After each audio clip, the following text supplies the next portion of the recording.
Thomas Paine. Thomas Paine was born in 1737 in England, the son of a Quaker.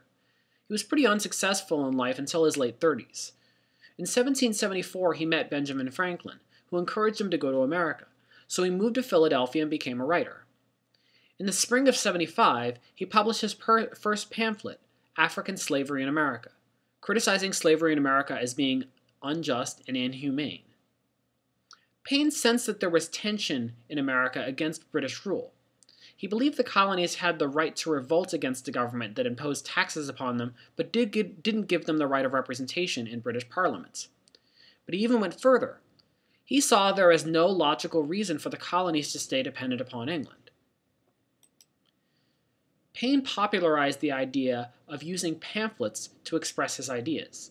Within these pamphlets, he included his essays, but did so in a way that was easily readable by the common masses. So these pamphlets were often read in public forums such as bars, pubs, and other public settings.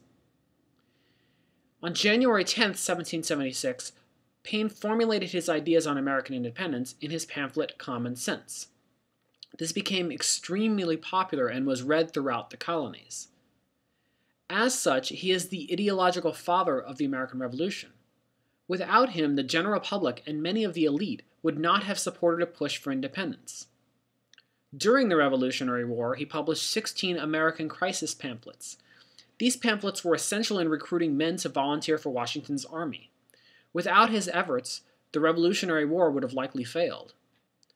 These pamphlets talked in the way that regular folks talked, convincing them of the need to sacrifice in order to gain independence. Later, to support the French Revolution, he published The Rights of Man, arguing that people had certain inalienable rights, including the right to fair representative government. He also argued that government doesn't have the right to take away an individual's rights unless that individual submits to it for the greater good. After the French Revolution succeeded, Paine went to France, but he was imprisoned there because he had spoken out against executing the French king. During his imprisonment, he wrote The Age of Reason, which discussed his views on religion and government. As you can see, his ideas were very radical for his time, and still would be considered extremely radical. He later returned to America, but was largely forgotten or disliked for his views on religion. He died in 1809 in America, relatively forgotten in his own time, but later generations came to reappreciate his importance in bringing popular support to the idea of American independence, and his influence on the ideals of separation in church and state that became enshrined in the Constitution. Thomas Paine is one of the most important founding fathers of the nation. Without his writings, the push for independence would not have happened during this time period. In addition, his writings were an essential element in helping the revolution succeed militarily. After doing the required readings by Paine for this week, go ahead and continue with the rest of this lesson. The essay Common Sense was written before the Declaration of Independence. In fact, this was the inspiration for independence and was one of the first public calls for independence from Britain. Within this essay, Paine clearly does not see governments as a good thing. It is meant to restrain our evil vices, and it in itself is dangerous. Yet it is generally necessary in some limited way to restrain us from hurting others. However, the evil of government in itself, that of restraining people, is not worth it if the government is worse than the kinds of evil it restrains. In other words, Paine believed that only a government that is good is worth it. The positives to having good governments are that it will allow one to feel secure, and yet still feel a sense of personal freedom. Note that Paine uses the image of slavery to describe the colony's relationship with England. The Founding Fathers generally viewed slavery as an immoral concept, although they did not all agree on whether the practice of enslaving Africans should be abolished. Paine clearly argues for representative governments, and he would have clearly supported term limits. The idea was to keep representatives closely intertwined with those they represented and to make sure that they didn't get entrenched. If they can be continuously re-elected, they lose a sense of closeness and accountability to the people. In short, he believed that they can become corrupt and aloof. Note that in justifying all of these views, he tries to show that they are rational. That's why he refers to this as simply common sense. The American Crisis pamphlets were written when the outcome of the Revolutionary War was clearly in doubt. It looked as if Washington's troops were on the verge of defeat.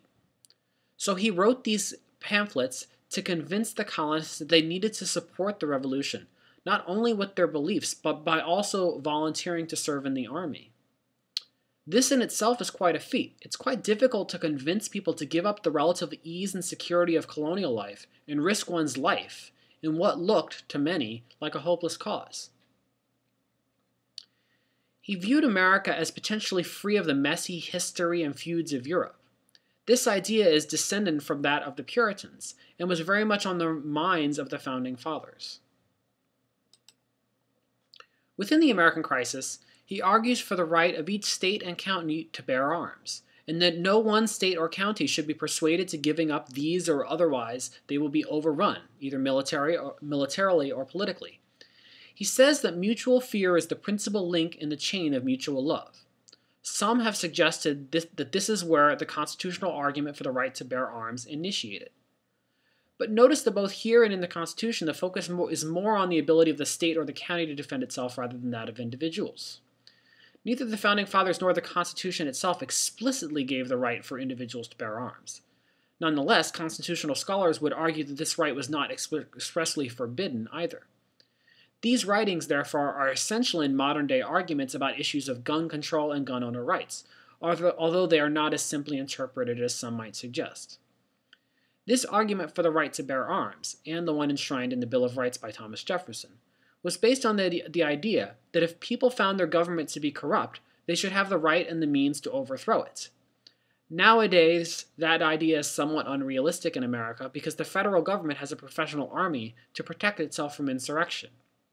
However, Paine, Jefferson, and many of the other Founding Fathers argued strongly against a standing army, in other words, a professional army, because they felt it would endanger the concept that the people had the right to revoke the government's authority if the government was no longer truly representative of them or respecting their inalienable rights. Within the American Crisis, Paine is not afraid to use base language in the way he refers to Tories or the British, and he certainly employs a great deal of emotional appeal to the readers. He appeals to the readers' higher emotions, their love of children and future generations and love of liberty. But he also appeals to their lower emotions, their fear of the British, their fear of what other Americans will do if you assist the British, their fear that the British or the Hessians might rape or sleep with their wives. The Age of Reason was written while Paine was imprisoned in France. Not only does he apply what he sees as obvious rational deductions to issues of religion and faith, but he also discusses whether religion and government should be combined. He strongly argues against believing elements of Christianity, or any other religion, that are irrational. He firmly believes that one cannot trust things that others have claimed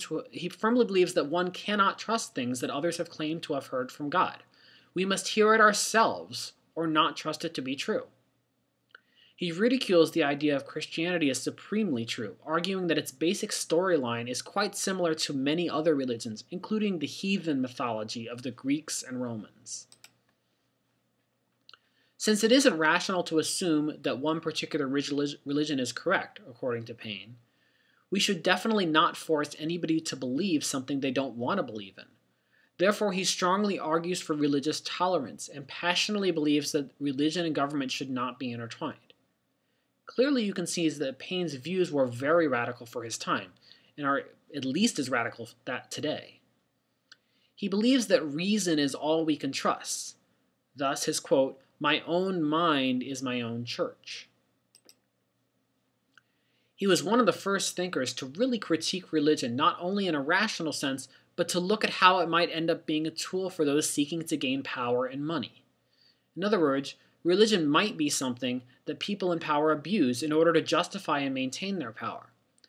Thus, according to Paine, religion becomes connected to those who are actually corrupt and becomes a tool to maintain the status quo. The irony of this, of course, is that in doing so, the institutionalized religion may actually be violating the spirit of its holy texts. He suggests that deism is just a stripping away of all the extraneous stories that have been added to the one universal religion. In other words, God is benign creator. While he does define deism, most of the founding fathers, who were generally deists, would not have espoused all of his more radical views. Few people of his time would have dared to have said the things that he said. Yet his views were such that the founding fathers wanted to allow for in allowing for freedom of religion and a clear separation of the church and state.